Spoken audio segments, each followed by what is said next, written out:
ओम साई राम। श्री साई सच्चरित्र अध्याय 30। इस अध्याय में बतलाया गया है कि 3 अन्य भक्त किस प्रकार शिरडी की ओर खींचे गए। प्राक कथन।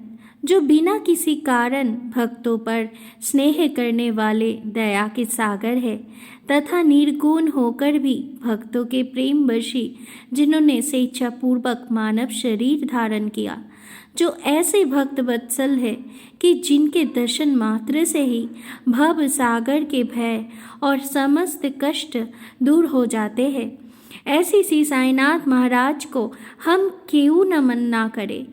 भक्तों को आत्मदर्शन कराना ही संतों का प्रधान कार्य है। श्री साई जो संत शिरोमणि हैं, उनका तो मुख्य ध्येय यही है। जो उनके श्री चरणों की शरण में जाते हैं, उनकी समस्त पाप नष्ट होकर निश्चित ही दिन प्रतिदिन उनकी प्रगति होती है। उनके श्री चरणों का स्मरण कर पवित्र स्थानों से भक्तगण शिरडी आते और उनके समीप बैठकर श्लोक पढ़कर गायत्री मंत्र का जाप किया करते थे। परंतु जो निर्बल तथा सर्व प्रकार से दिनहीन है और जो ये भी नहीं जानते कि भक्ति किसे कहते हैं, उनका तो केवल इतना ही विश्वास है कि अन्य सब लोग उन्हें असहाय छोड़कर उपेक्षा भले ही कर दे, परंतु अनाथों के नाथ और प्रभु श्री साई मेरा कभी परित्याग न करेंगे। जिन पर वो कृपा करे उन्हें प्रचंड शक्ति नित्यानित्य में विवेक तथा ज्ञान सहज ही प्राप्त हो जाता है। वो अपने भक्तों की इच्छाएं पूर्णतः जानकर उन्हें पूर्ण किया करते हैं। इसीलिए भक्तों को मनोवांछित फल की प्राप्ति हो जाया करती है और वो सदा कृतज्ञ बने रहते हैं। हम उन्हें साष्टांग प्रणाम कर प्रार्थना करते हैं कि वो हमारी त्रुटियों की ओर ध्यान न देकर हमें समस्त कष्टों से बचा ले। जो विपत्ति ग्रस्त प्राणी इस प्रकार श्री साई से प्रार्थना करते हैं, उनकी कृपा से उसे पूर्ण शांति तथा सुख समृद्धि प्राप्त होती है। श्री हेमाड पंत कहते हैं कि हे मेरे प्यारे साई, तुम तो दया के सागर हो। ये तो तुम्हारी ही दया का फल है जो आप आज ये साई सच्चरित्र भक्त के समक्ष प्रस्तुत है। अन्यथा मुझ में इतनी योग्यता कहाँ थी जो ऐसा कठिन कार्य करने का दुस्साहस भी कर सकता। जब पूर्ण उत्तरदायित्व साई ने अपने ऊपर ही ले लिया तो हेमाड पंत की तिल मात्र भी भार प्रतीत न हुआ और न ही इसकी उन्हें चिंता ही हुई। श्री साई ने इस ग्रंथ के रूप में उनकी सेवा स्वीकार कर ली। ये केवल उनके पूर्व जन्म के शुभ संस्कारों के कारण ही संभव हुआ, जिसके लिए वो अपने को भाग्यशाली और कृतार्थ समझते हैं। नीचे लिखी कथा कपल कल्पित नहीं वरन विशुद्ध अमृत तुल्य है। इसे जो हृदयंगम करेगा उसे श्री साई की महानता और सर्वव्यापकता विदित हो जाएगी, परंतु जो बात विवाद और आलोचना करना चाहते हैं उसे इन कथाओं की ओर ध्यान देने की आवश्यकता ही नहीं है। यह तर्क नहीं परन प्रगाढ़ प्रेम और भक्ति की अनंत अपेक्षा है। विद्वान भक्त तथा श्रद्धालु जन अथवा जो अपने को साई पद सेवक समझते हैं, उन्हें ही ये कथाएं रुचिकर तथा शिक्षाप्रद प्रतीत होगी। अन्य लोगों के लिए तो वो नीरी कौपल कल्पनाएं ही है। श्री साई के अंतरंग भक्तों को श्री साई लीलाएं कल्पतरु के सदृश है। श्री साई लीला रूपी अमृत पान करने से अज्ञान जीवों को ज्ञान, गृहस्थ श्रमियों को संतोष तथा मुमुक्षुओं को एक उच्च साधन प्राप्त होता है। अब हम इस अध्याय की मूल कथा पर आते हैं। काकाजी वैद्य। नासिक जिले के बनी ग्राम का काकाजी वैद्य नाम के एक व्यक्ति रहते थे। वो श्री सप्तशृंगी देवी के मुख्य पुजारी थे। एक बार वो विपत्तियों में कुछ इस प्रकार ग्रसित हुए कि उनके चित्त की शांति भंग हो गई और वो बिल्कुल निराश हो उठे। एक दिन अति व्यथित होकर देवी के मंदिर में जाकर अंतःकरण से वो प्रार्थना करने लगे कि हे देवी, हे दयामयी, मुझे कष्ट से शीघ्र मुक्त करो। उनकी प्रार्थना से देवी प्रसन्न हो गई और उसी रात्रि को उन्होंने स्वप्न में बोली कि तू बाबा के पास जा, वहाँ तेरा मन शांत और स्थिर हो जाएगा।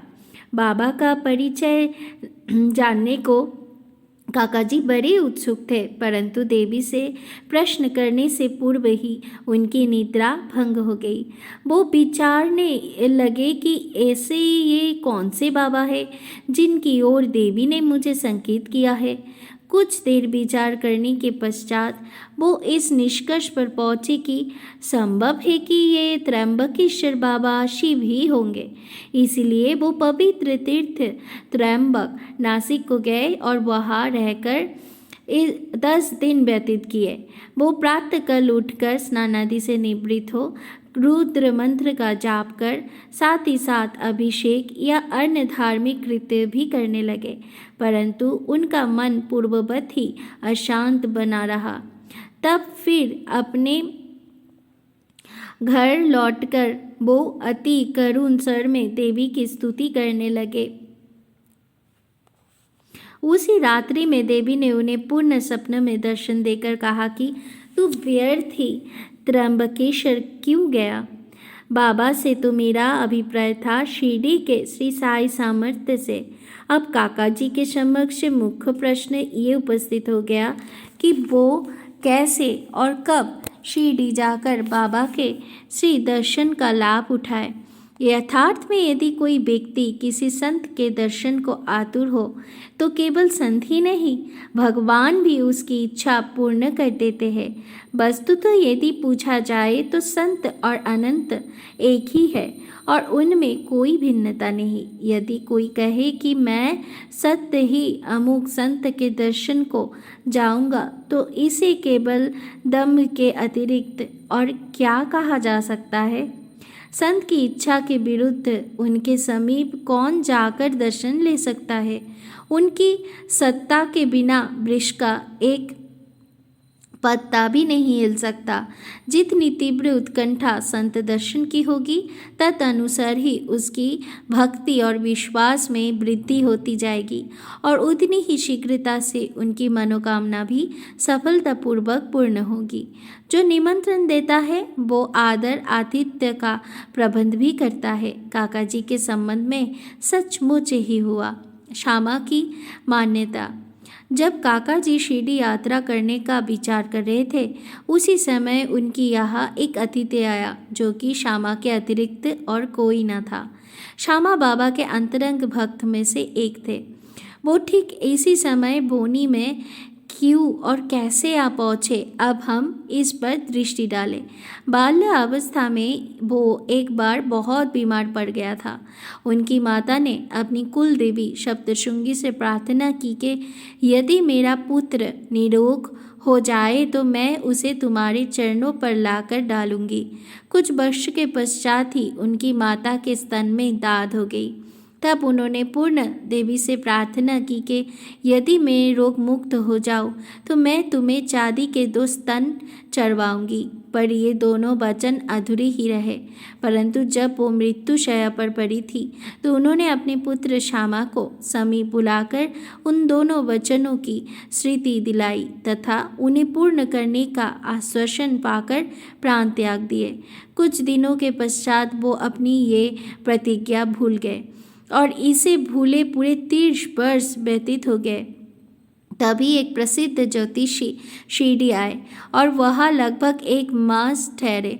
श्रीमान बूटी साहेब और अन्य लोगों को बतलाया उनके सभी भविष्य प्राय सही निकले, जिनसे सबको पूर्ण संतोष था। श्यामा के लघु भ्राता बाबा जी ने भी उनसे कुछ प्रश्न पूछे। तब ज्योतिषी ने उन्हें बताया कि तुम्हारे ज्येष्ठ भ्राता ने अपनी माता को मृत्युशैया पर जो वचन दिए थे उनके अब तक पूर्ण न किए जाने के कारण देवी असंतुष्ट होकर उन्हें कष्ट पहुंचा रही है। ज्योतिषी की बात सुनकर श्यामा को उन अपूर्ण वचन की स्मृति हो आई। अब और विलंब करना खतरनाक समझकर उन्होंने सुनार को बुलाकर चांदी के 2 स्तन शीघ्र तैयार कराए और उन्हें मस्जिद में ले जाकर बाबा के समक्ष रख दिया तथा प्रणाम कर उन्हें स्वीकार कर वचन मुक्त करने की प्रार्थना की। श्यामा ने कहा कि मेरे लिए तो सप्तशृंगी देवी आप ही है, परंतु बाबा ने सग्रह कहा कि तुम इन्हें स्वयं ले जाकर देवी के चरणों में अर्पित करो। बाबा की आज्ञा एवं उधी लेकर उन्होंने बनी को प्रस्थान कर दिया। पुजारी का घर पूछते पूछते वो काका जी के पास आ पहुँचे। काका जी इस समय बाबा के दर्शनों को बड़े उत्सुक थे और ठीक इसी ही मौके पर श्यामा भी वहाँ पहुँच गए। वो संयोग भी कैसा विचित्र था। काका जी ने आगंतुक से उनका परिचय प्राप्त कर पूछा कि आप कहाँ से पधारे हैं। जब उन्होंने सुना कि वो शिरडी से आ रहे हैं तो वो एकदम प्रेम उन्मत्त होकर श्यामा से लिपट गया और फिर दोनों का श्री साई लीलाओं पर वार्तालाप आरंभ हो गया। अपने वचन संबंधी कृत्यों को पूर्ण कर वो काका जी के साथ शिरडी लौट आए। काका जी मस्जिद में पहुंचकर बाबा के श्री चरणों से जा लिपटे। उनके नेत्रों से प्रेम अश्रु की धारा बहने लगी और उनका चित्त स्थिर हो गया। देवी के दृष्टांत अनुसार जैसे ही उन्होंने बाबा के दर्शन किए, उनकी मन की अशांति तुरंत नष्ट हो गई और वो परम शीतलता का अनुभव करने लगे। वो विचार करने लगे कि कैसे अद्भुत शक्ति है कि बिना कोई संभाषण या प्रश्न उत्तर किए अथवा आशीष पाए दर्शन मात्र से ही अपार प्रसन्नता हो रही है। सचमुच में दर्शन का महत्व तो इसे ही कहते हैं। उनकी तृषित नेत्र साई चरणों पर अटक गए और वो अपनी जीवा से एक शब्द भी न बोल सके। बाबा के अनन्य लीलाएं सुनकर उन्हें अपार आनंद हुआ और वो पूर्णतः बाबा के शरणागत हो गए। सब चिंताओं और कष्टों को भूलकर वो परम आनंदित हुए। उन्होंने वहाँ सुखपूर्वक 12 दिन व्यतीत किए और फिर बाबा की आज्ञा, आशीर्वाद तथा उदी प्राप्त कर अपने घर लौट गए। खुशल चंद राहता निवासी ऐसा कहते हैं कि प्रातः बेला में जो सपना आता है वो बहुधा जागृत अवस्था में सत्य ही निकलता है। ठीक है, ऐसा ही होता होगा, परंतु बाबा के संबंध में समय का ऐसा कोई प्रतिबंध नहीं था। ऐसा ही एक उदाहरण प्रस्तुत है।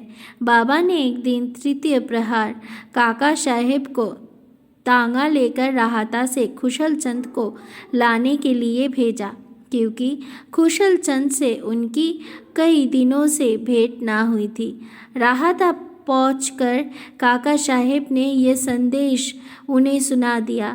ये संदेश सुनकर उन्हें महान आश्चर्य हुआ और वो कहने लगा कि दोपहर को भोजन के उपरांत थोड़ी देर को मुझे झपकी सी आ गई थी। तभी बाबा सपने में आए और मुझे शीघ्र ही शिरडी जाने के लिए कहा, परंतु घोड़े का उचित प्रबंध ना हो सकने के कारण मैंने अपने पुत्र को ये सूचना देने के लिए ही उनके पास भेजा था। जब वो गांव की सीमा तक ही पहुंचा था तभी आप सामने से तांगे में आते दिखे। वो दोनों उस तांगे में बैठकर शिरडी पहुँचे तथा बाबा से भेंट कर उन्हें बड़ी प्रसन्नता हुई। बाबा की ये लीला देख खुशलचंद गदगद हो गए। मुंबई के रामलाल पंजाबी मुंबई के एक पंजाबी ब्राह्मण श्री रामलाल को बाबा ने स्वप्न में एक महंत के वेश में दर्शन देकर शिरडी आने के लिए कहा। उन्हें नाम ग्राम का कुछ भी पता चल ना रहा था। उनको श्री दर्शन करने की तीव्र उत्कंठा तो थी, परंतु पता ठिकाना ज्ञात न होने के कारण वो बड़े असमंजस में पड़े हुए थे। जो आमंत्रण देता है वही आने का प्रबंध भी करता है, और अंत में हुआ भी ऐसा ही। उसी दिन संध्या समय जब वो सड़क पर टहल रहे थे तो उन्होंने एक दुकान पर बाबा का चित्र टांगा देखा। स्वप्न में उन्हें जिस आकृति वाले महंत के दर्शन हुए थे वो इस चित्र के ही सदृश थे।